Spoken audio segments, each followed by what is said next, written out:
ભુજ વિસ્તારમાં મેમણ મુસાફરખાના પાસે આવેલ RH પેટ્રોલ પંપમાં થયેલા લૂંટના બનાવ બાદ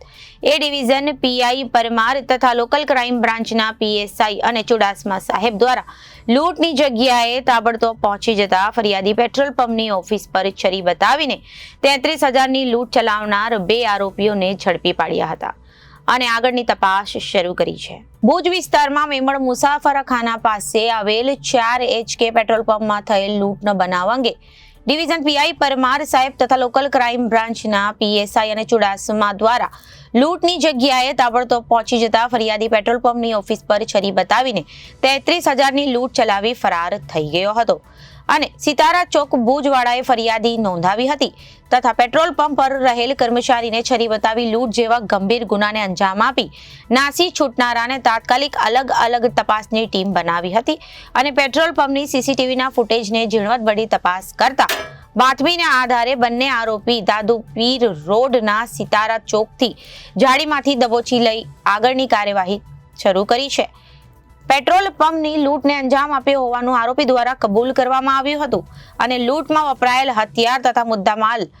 ઝડપી આગળની કાર્યવાહી પોલીસ દ્વારા હાથ ધરવામાં આવી છે। સર, જે કાલે જે લૂંટની ઘટના બની હતી સમગ્ર શું પોલીસે તપાસ કરી, શું હાલ સ્ટેટસ છે? ગઈકાલે રાત્રિમાં ભુજ શહેરના જે ભીડ નાકા વિસ્તાર છે ત્યાં એક RH પેટ્રોલ પંપ આવેલું છે। ત્યાં પેટ્રોલ પંપના જેમના કર્મચારી છે એ કર્મચારી જ્યારે એમને ઓફિસમાં બેસીને કામ કરતા હતા ત્યારે 2 વ્યક્તિઓ આવે છે અને 2 વ્યક્તિઓ એમની સાથે આવીને જે એમની સાથે વાત કરતા હોય અને બધી રાતથી જે આવતા હતા પછી એમને ધમકાવીને અને છરી બતાવીને પૈસા જે લૂંટવાનું જે કૃત્ય કરે છે, જેમાં આ વ્યક્તિ પાસેથી જે ત્યાં કામ કરતા હતા એમના કર્મચારી આશરે 40,000 જેટલા જે છે પૈસા લૂંટીને એમને પાસેથી નીકળી જાય છે। એ બંને જે વ્યક્તિ આવેલા હતા એ પેદલ આવેલા હતા અને જ્યારે આ બનાવ બને ત્યારે લોકલ જે પોલીસ સ્ટેશન છે એ ડિવિઝન પોલીસ સ્ટેશન એમની ટીમને ખબર પડે એટલે એ ડિવિઝન પીઆઈ અને એમના ટીમ અને એની સાથે સાથે LCP તથા SOGની ટીમો પણ જે છે આ બનાવને ડિટેક્ટ કરવામાં લાગી જાય છે। જ્યારે આ બનાવની સીસીટીવી ફૂટેજ જોવામાં આવી ત્યારે જે પોલીસની ટીમ્સ અને એમના સ્ટાફ છે એમને એ વ્યક્તિઓને બાબતમાં માહિતી મળી હ્યુમન ઇન્ટેલિજન્સ બાબતથી અને એના આધારે પોલીસ દ્વારા ગણતરીના કલાકોમાં જ અને રાત્રિ દરમિયાન જ એ બંને આરોપીઓને રાઉન્ડ અપ કરવામાં આવ્યા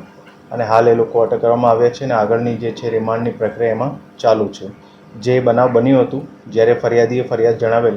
ત્યારે 40,000 જેટલી જે છે રકમ જણાવેલ હતી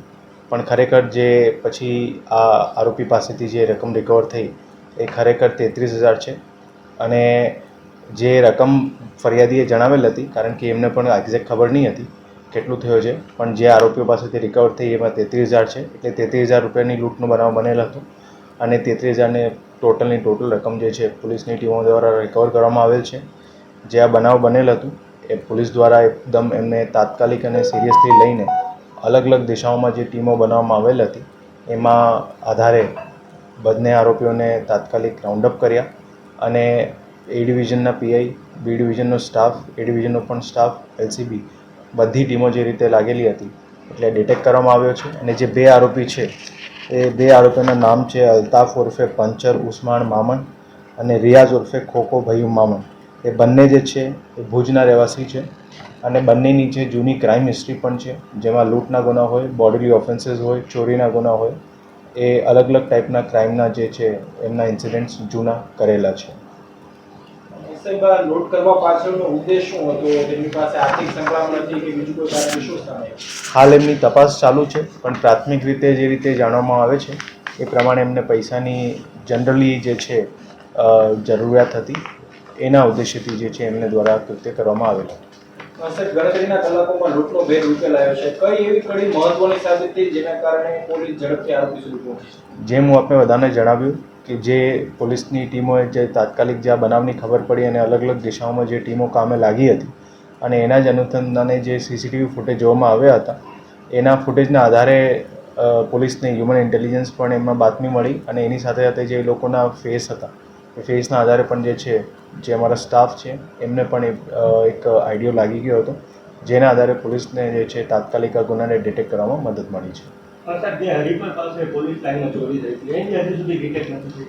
એમની તપાસ ચાલુ છે. બનાવ જે હતો ગંભીર હતો. પોલીસ દ્વારા એમને અલગ અલગ દિશામાં તપાસ ચાલુ છે. Bureau report Janadesh news Kutch.